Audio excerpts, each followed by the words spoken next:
You're listening to Cosmic Cousins Soul-Centered Astrology. I am your host, Jeff Henshaw. Thanks for tuning in. Cosmic Cousins is dedicated to honoring the interconnectedness of our universal family through embodied health, self-discovery, and deeper learning. And it is here to bring you back into alignment with the cosmos. So thank you for being here as always.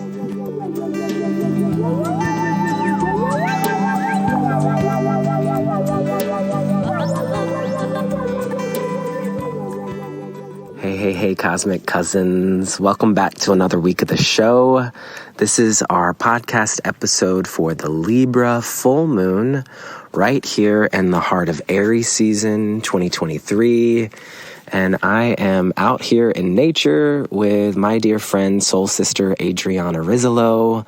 We are in Ojai. We just finished a week-long retreat with Heidi Robbins. So we're going to talk about that today. We're going to talk about the Libra Full Moon, the Libra archetype, and what it conjures up and brings up for us in our own life and practice. So it's an honor to be here with you. Before we talk to Adriana, I'm just going to speak a little bit about this particular lunation, the Libra Full Moon. And so again, we're right here in the heart of Aries season. This Libra Full Moon is found at 16 degrees of Libra in your chart. So you could bring awareness to that area of your chart, look what house it's in to see how it might be bringing up some other themes for you. But what I find really interesting about this Libra Full Moon is that there is a tremendous amount of soul growth occurring at this time, which is in Aries.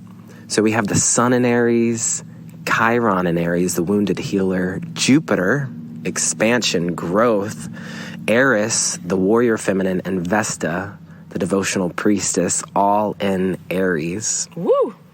So we're each on some sort of individual journey of deep healing at this time. And this Libra Full Moon, in some ways, may feel like a balm to all of that. It may allow you to understand how relationship is supporting you in that individual journey. So the Libra Full Moon, it's here to balance it all. Libra is here to remind you that you don't have to do this alone. And I think a lot of times Aries energy, it might feel like we have to do things alone, but Aries learns to evolve through Libra, and it does need relationship. So Libra's spiritual evolution unfolds through the interplay of interpersonal dynamics. Relationships are of primary importance when we're working with Libra. And so a question to be reflecting on is, how have you been connecting and collaborating with others this Aries season? I feel it a lot. As I was saying, Adriana and I just went on this beautiful retreat with Heidi Robbins, and it's all about relationship. So Libra, another thing to be thinking about is justice.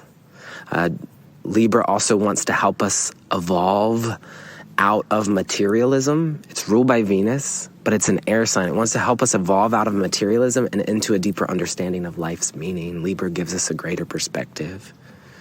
A word that's been coming up a lot is grace. Libra offers us the grace to be decisive and calm in times of crisis. So if you're feeling a lot come up around fight or flight, which Aries season can bring up, Libra says, let's be calm, let's get a greater perspective. And Libra, oftentimes people will say is indecisive, but is actually about decisive, clear clarity and action, cardinal air. Also the last thing I'd like to remind us of with Libra, which Adriana and I are doing right now as we're in nature, it is ruled by Venus. Libra reminds us the wisdom of resting, taking time to appreciate the beauty of nature, and to ponder problem solutions while relaxing or creating art. It is this beautiful balance between understanding and action. Life does require us to make decisions, so we may find on this Libra Full Moon that we find clarity to make decisive action in the world, to align us with our truth, to align us with spirit. So breathing all of that in, you could bring awareness to the lower back. This is Libra's part of the body. And then we're going to invite Adriana into the conversation. So, hey, Adriana, welcome. Hello. So happy to be here. Love Libra. You have a lot of Libra in your chart. Yes, I do. Which is interesting because I don't necessarily always think of you as Libran. I think of you more with your big three. Would you like to share with us your big three? Yes, I'm a Taurus sun, Gemini moon, and Aquarius rising.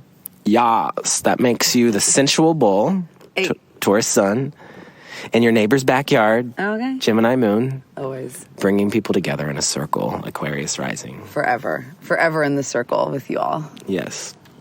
So, what are you feeling into this Libra full moon? Well, I really love what you just shared about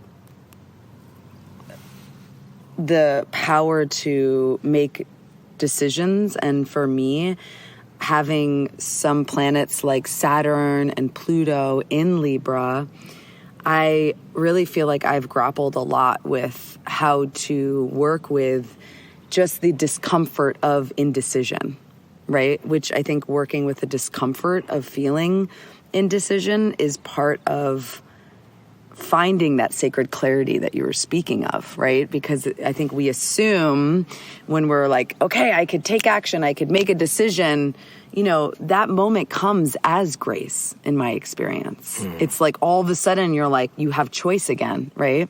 And I do a lot of trauma healing work and embodiment work with people.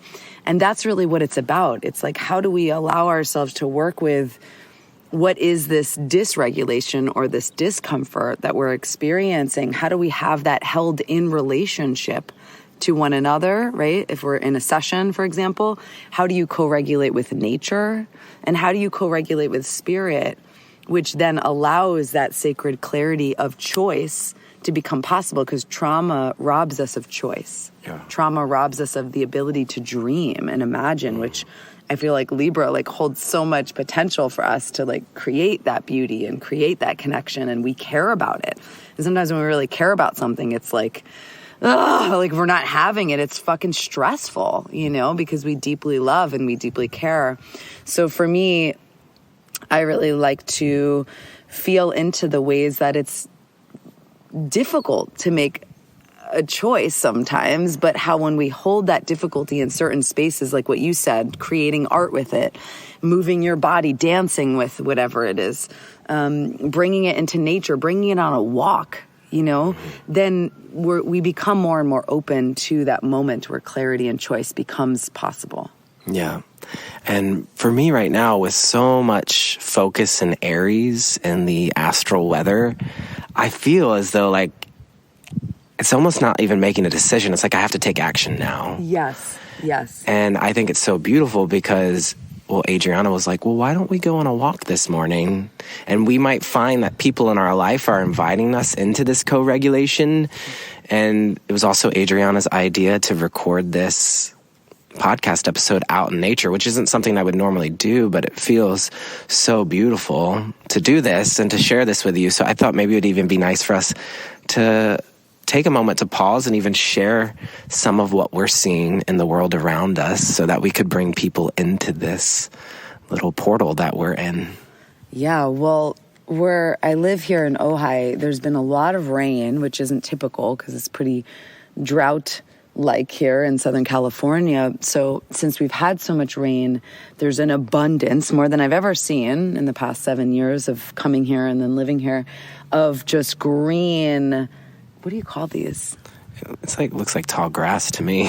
Right, but they have that little like sprout at the end. It's like the wheat sprout, you know? It's not wheat, but yeah. And then just these huge, you know, we're surrounded. Ojai is called the Valley of the Moon. It's the land of the Chumash. And, you know, there's this quality of valley, of wideness, right? Of feminine. It's like there's a width to this experience of love, of grace, of God, you know, when I'm here in this valley, in this particular place. And there's these tiny little purple flowers that I don't know the name of, but they're very sweet, and lots of expansive birds. And lots of birds, hawks and huge turkey vultures and crows. There's coyotes down here that I've seen. There's owls I made friends with, actually.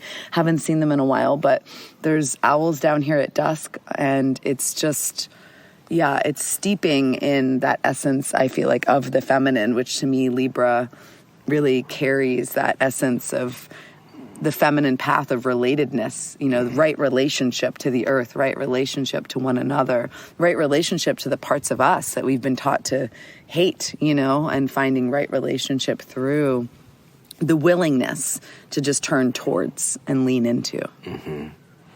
And to then share in conversation with a friend. Talk about it. In nature. Like, this is the air element of Libra. And talking. Talk. That's all we do. We love to talk.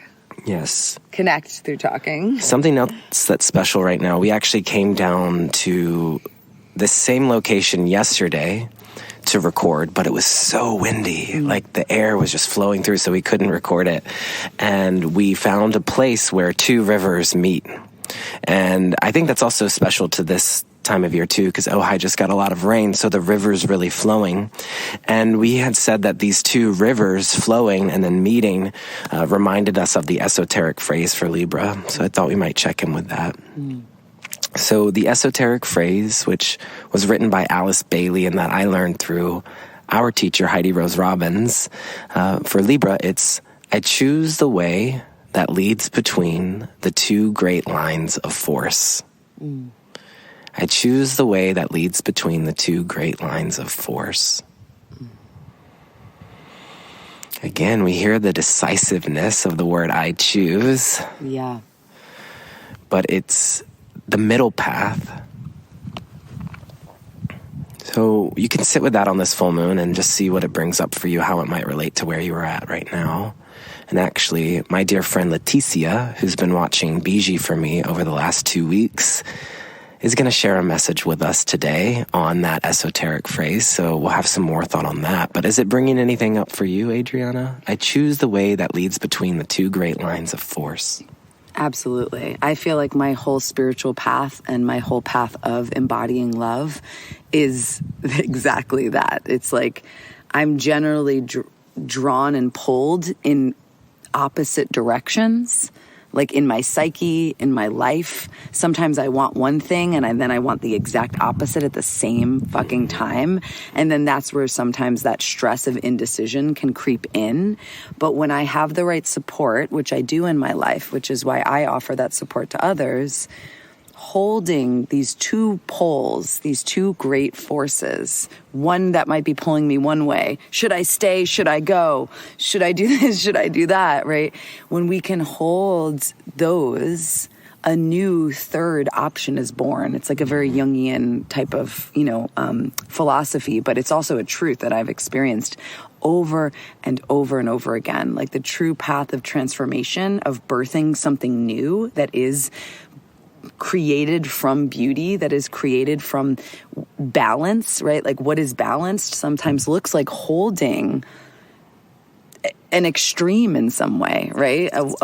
An experience of one thing, a pull towards the other, sometimes in our nervous system, a extreme anxiety next to a collapse, not being able to get out of bed the next morning, right? Holding these two and allowing ourselves to get the right support with it. I've experienced over and over again that some third new thing will be birthed through that holding of the two great forces. So for me, I see the two great forces as almost like polar and opposite, not like, oh, these forces are working together and then they come together and then here we are. Like that might be true too. Like, hallelujah, may that be my experience as well. But my experience of life is oftentimes like, whoa, I'm being pulled in these two different directions and I don't know what my truth is. How do I really follow what my truth is? And that is, really coming from actually just holding these two things consciously without falling into or feeling the need, right, to like affirm one or the other. Yes. And we did this like test run of recording this voice memo for the podcast. And Adriana was kind of joking around, but also you weren't. I was like, Adriana, what does Libra mean to you? Oh. And you were like, well, it's definitely not about balance. No. And I think I'm hearing that in what you're sharing, that, and I've talked to some Libras about this, those who really are working with Libra in their life. is that sometimes it takes going into these extremes to really understand what balance is and what it means. Right, because I think we have an idea in like our mind that it's like, okay, I'm balanced when I'm like fixed in this one way. But Libra invites us into relationship, which means relationship of opposites, which means welcoming, right? The choice that comes from having a good mix, right? My partner Harshada always talks about, instead of balance, why don't we create a good mix? Like this is a good mix of things, you know? And I really like that because it feels kind of more collective. It feels more inclusive. You know, it's like, I got a good mix of like a little bit of fear, a little bit of doubt next to like extreme commitment to my truth of what is possible, right? And it's like really welcoming all these different aspects of self and worlds into our experience, because that's just really what's going on inside of us anyway.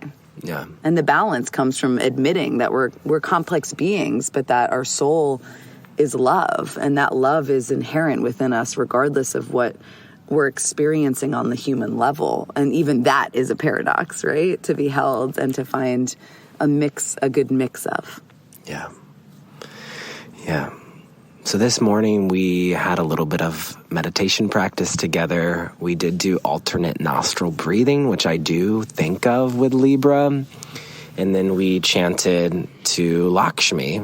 And I believe a lot of the teachings and lessons that Lakshmi has for us, and a lot of what you were sharing this morning, Adriana, with me, do relate to Libra because of a few reasons, but one of them would be that Libra's ruled by Venus, and I do connect Lakshmi with Venus. Yeah, she's very connected. I mean, and even the mythology of Lakshmi is that she was birthed from the ocean churning and becoming this milky sustenance, and then she was birthed from the ocean. So she is completely connected to Venus, as well as she is the embodiment of beauty as an energy. So something that we can actually cultivate and connect to and then transmit. You know, that beauty is obviously not what we look like, what we have, what we don't. It's something that is so inherent within us. So I feel like she's super Libran for sure. Yeah. Yeah. And one of the words that your partner Harshada said was grace, like was feeling grace from Lakshmi. And the way that we were talking about grace made me really think of the abundance of support that we received being on a retreat with Heidi Robbins this past week, where all the food is created for you throughout the time. You have like a lovely bed that you're staying in. There is a structure to the day, and this really creates an environment for connecting with people in a really genuine way. And you know, there was like abundance of hugs, abundance of tears and laughter. So now that we're here under the light of this Libra full moon on the other side of this week-long retreat that we went on, what does it feel like to reflect on your experience this past week through the lens of Libra, Lakshmi, the word grace, all of these themes that we're bringing up? Yeah, there's this dance between having that container of support and doing the individual heart work, like working through our own individual suffering and shit, you know, that comes up, the grief, the fears, the, you know, all the things, but in service to the collective, in service to the group. And being on this retreat, I've been on this retreat now 8 times probably, and I also teach some on the retreat. And I always, and especially this time, really saw how much there is a natural flow between our own personal work, especially when it's done in a group. It just naturally is in service to the group. And so it's like sometimes we struggle with like, what's my purpose and how am I supposed to serve? But when we put ourselves in environments and in groups and communities that really do resonate with us and our souls, it just starts to happen naturally, because you have the direct experience of like, God, I'm not alone. Because you see somebody else expressing something that you've been feeling and haven't even found words for yet.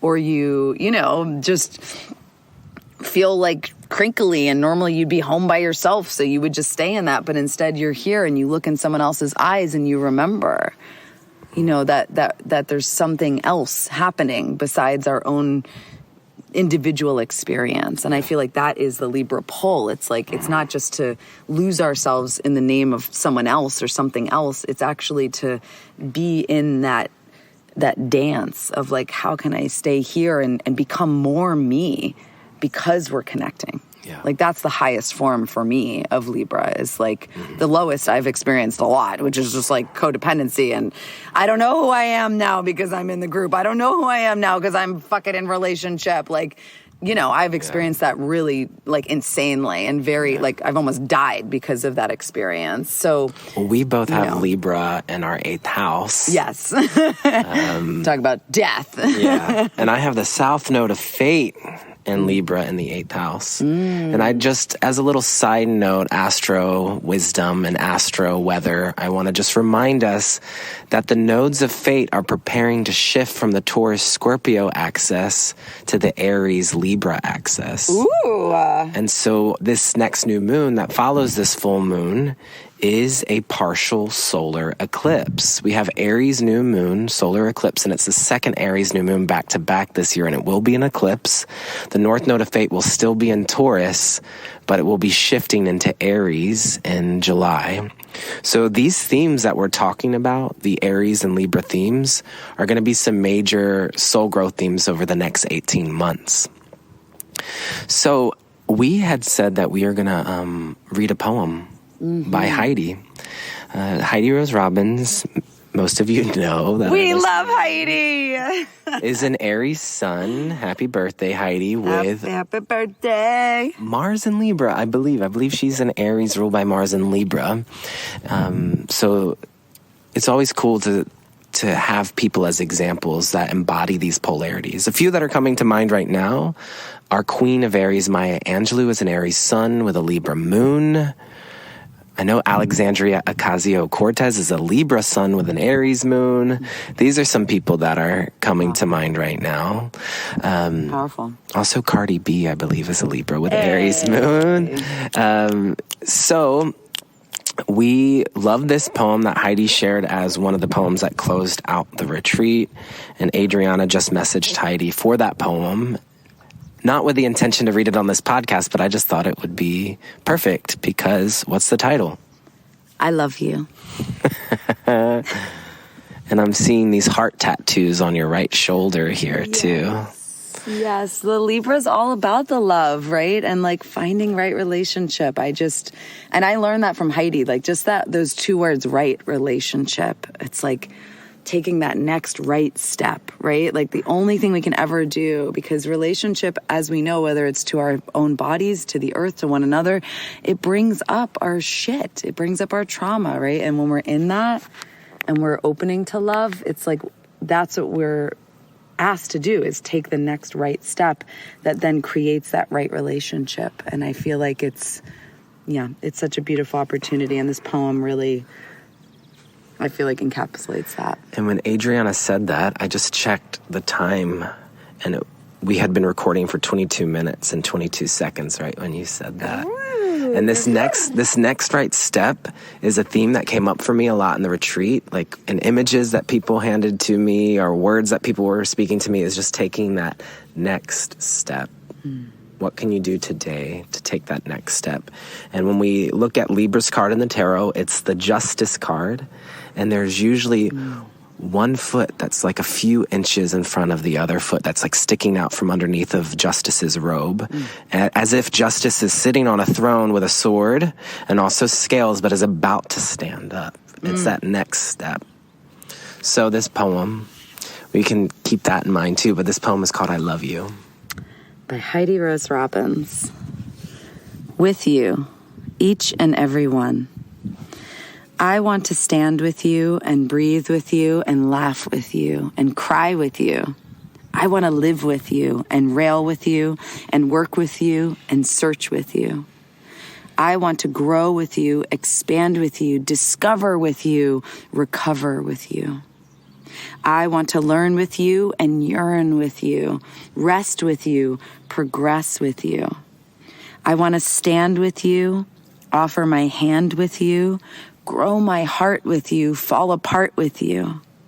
I want to love with you, in love with you, for love with you, as love with you. I want to stand as love with you.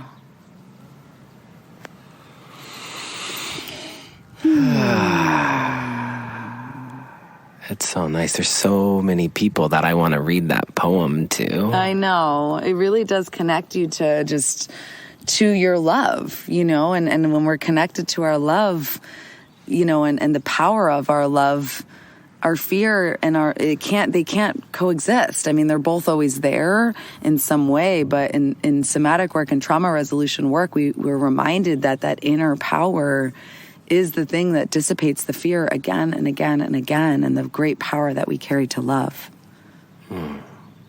So I'm going to include that poem in the show notes. Yay. And I would encourage you to read it out loud, whether it's in the mirror looking at yourself, whether it's with a friend or a lover, a teacher, a student.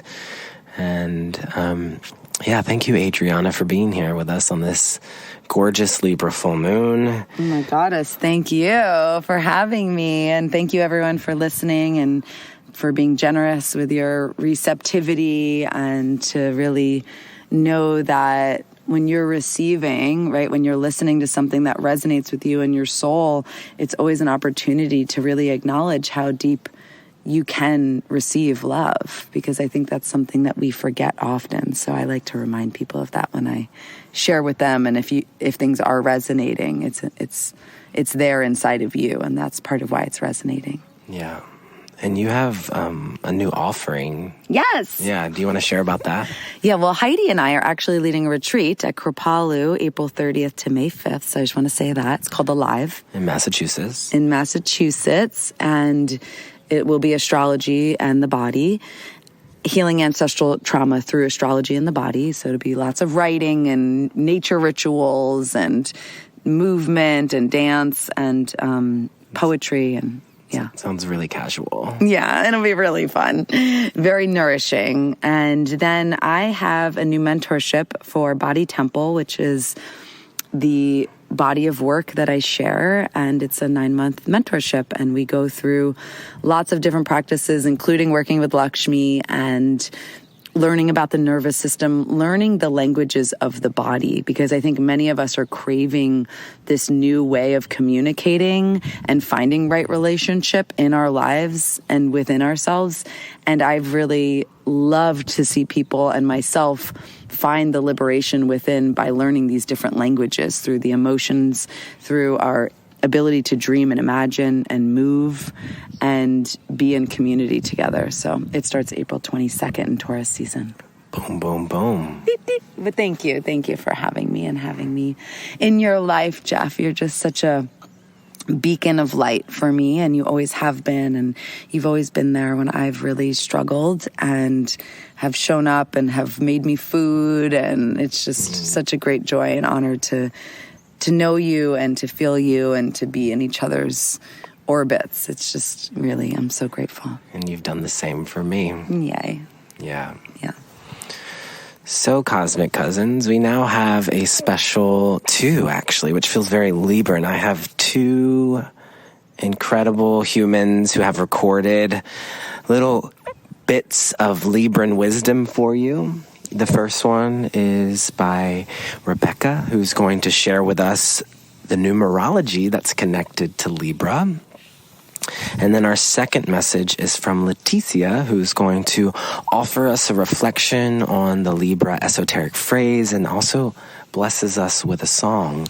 Both of these individuals have Libra present in their chart. One's a Libra sun, one's a Libra moon. And so feel into that Libran dance. Let's tune into that now.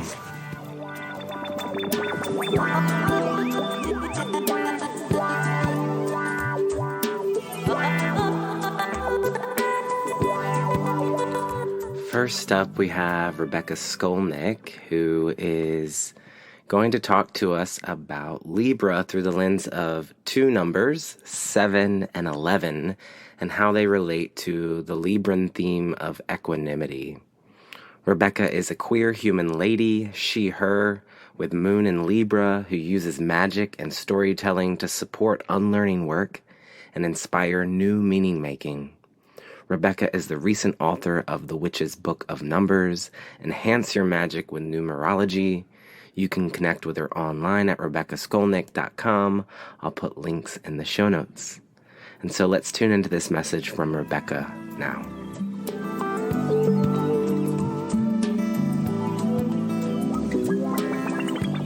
Hello.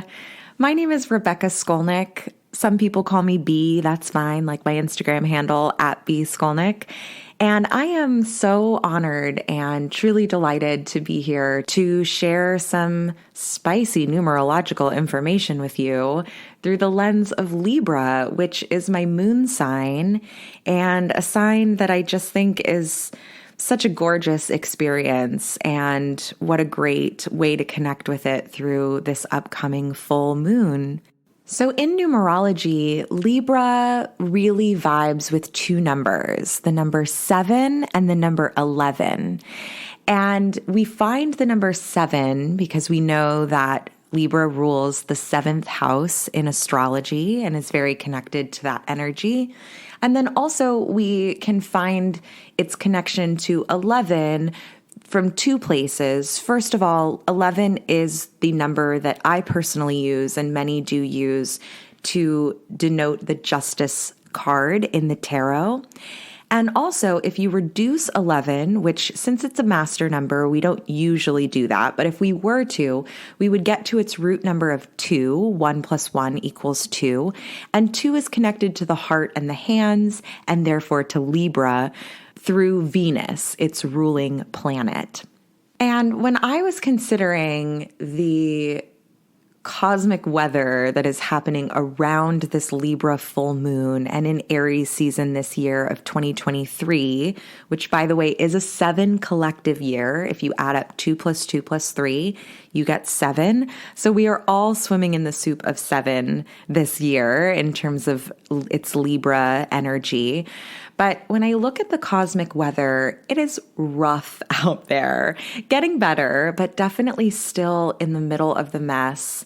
And myself, as well as many people that I know, are really going through times of transition at the moment. So it really brings to mind for me this Libra experience of balance, sure, but mainly of equanimity. So balance, if we think about the scales of Libra and this polarity that is inherent in Libra, balance is awesome, but it's not always realistic or practical. And Libra's ruling number of 7 is a practical number. And so as much as it loves to swim in the soup of mystery, it also reminds us to stay practical and to keep our questions and therefore our solutions really grounded in reality. But I don't think that balance is always practical in and of itself, especially if we're going through times where the scales really are tipped quite starkly in one direction. So equanimity might be a more reasonable way to approach that Libra desire for balance. And equanimity is composure. It means a sense of being even-keeled and almost calm in times of strife or stress. And equanimity to me is best illustrated by the swan, which I think is a very Libra animal in and of itself, in my humble opinion. But if you look at the swan, it appears to be gliding quite effortlessly across the water. And yet, if we were to shift our perspective to underneath said swan, we would see that its feet are tirelessly and maybe even furiously pedaling beneath the surface.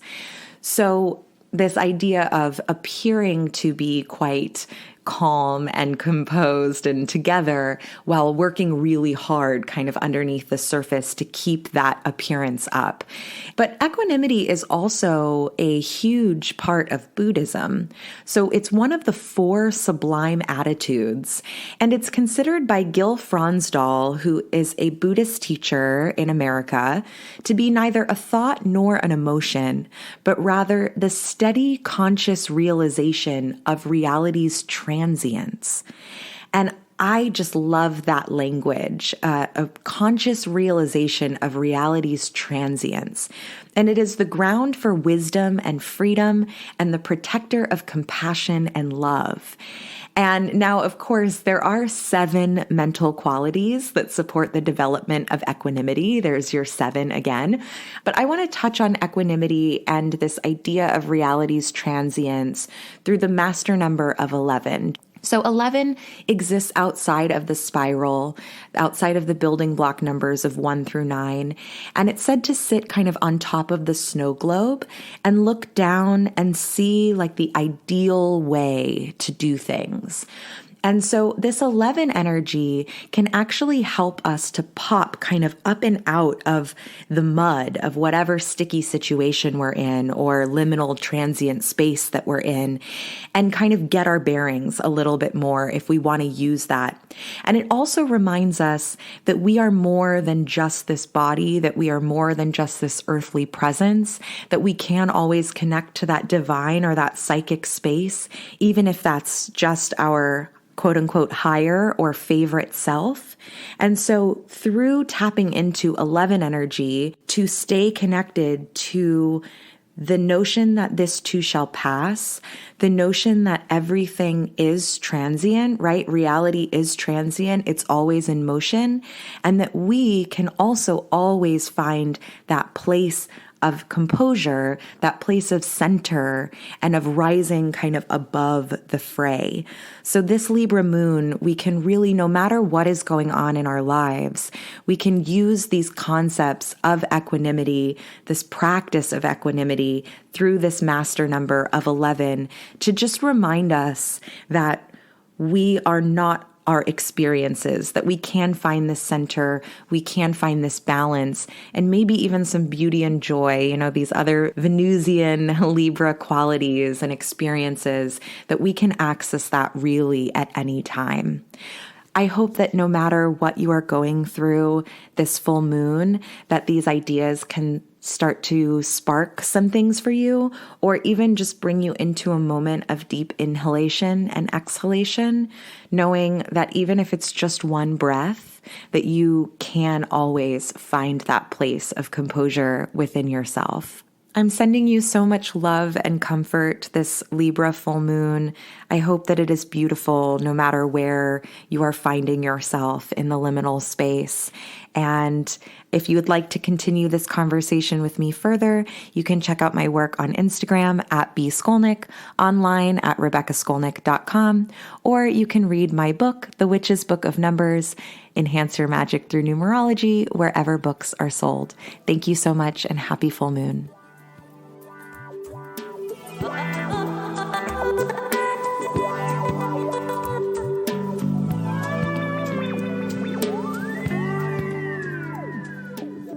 And now we have another special Libra full moon message from my dear friend, student, and teacher, Leticia Kagan, who is a Libra sun and is joining us on the podcast this week to reflect on the esoteric phrase for Libra. And Leticia also offers us up a Libra full moon song of gratitude. Leticia is an artist, a gifted healer, a meditation teacher, and a certified and licensed esthetician. She is based out of Chicago, and I highly recommend her offerings. She is an angel in my life who offered caretaking to my dog Biji this past week while I was away on retreat. So at this time, let's tune into this message from Leticia now.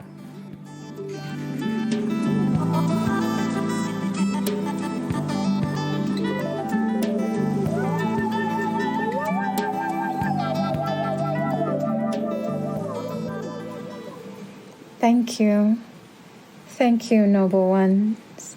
Thank you for this opportunity to share in this meditation on this spring day, on this full moon, Libra full moon ritual.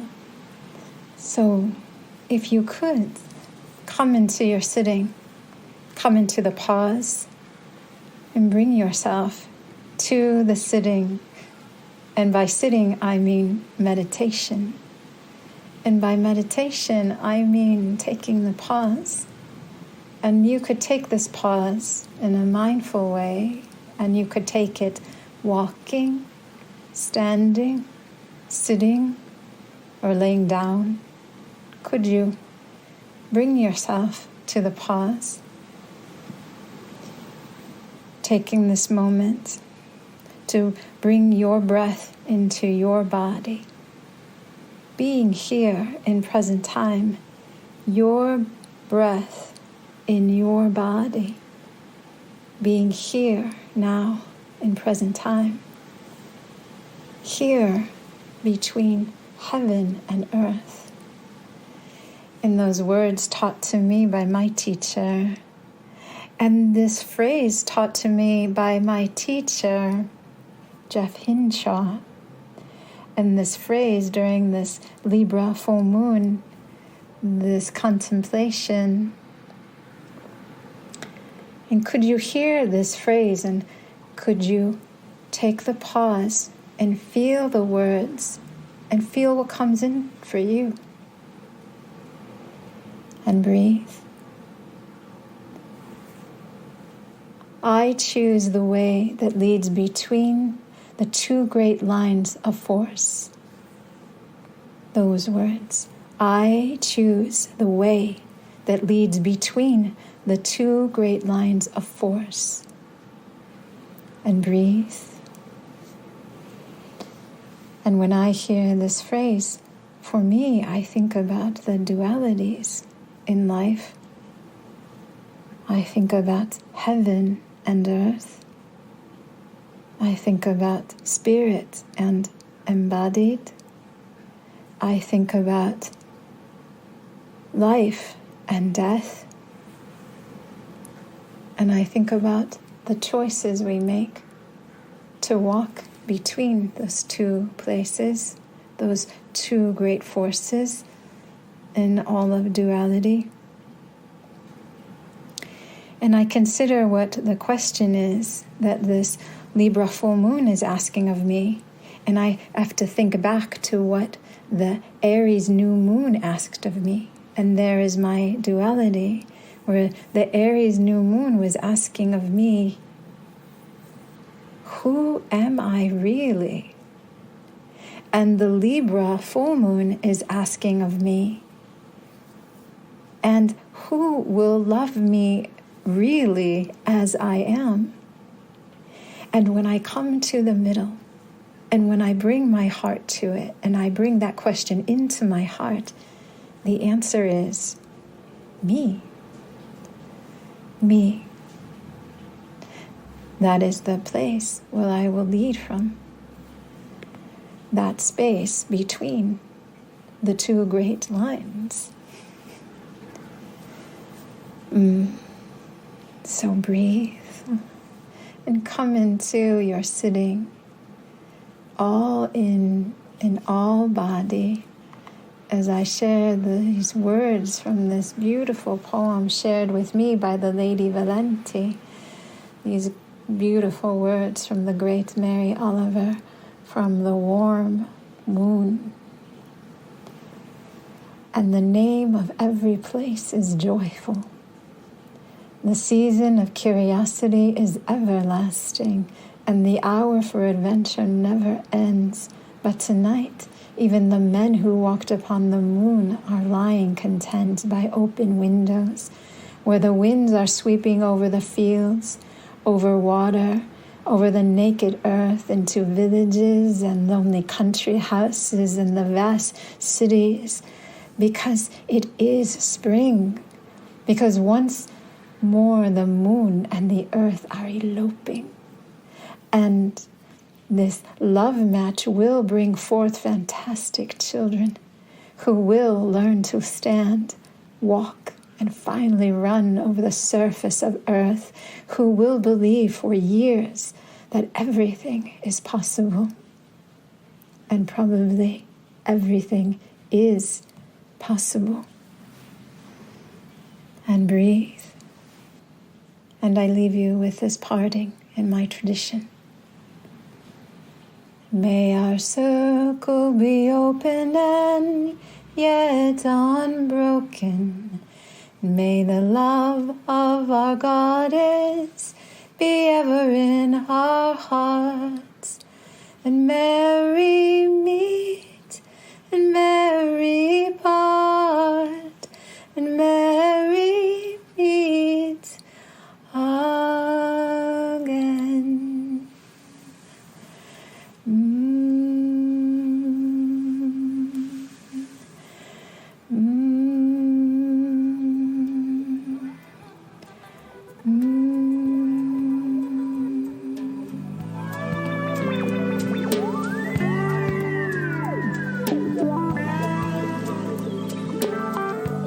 Thank you, Leticia, Rebecca, Adriana, for being a part of this Libra Full Moon episode. And thank you to each and every one of you for tuning in.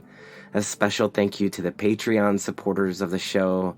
If you'd like to help support the production of the show, you could go to patreon.com/cosmiccousins and make a monthly contribution to the show. This helps me to continue to put this free offering out into the world.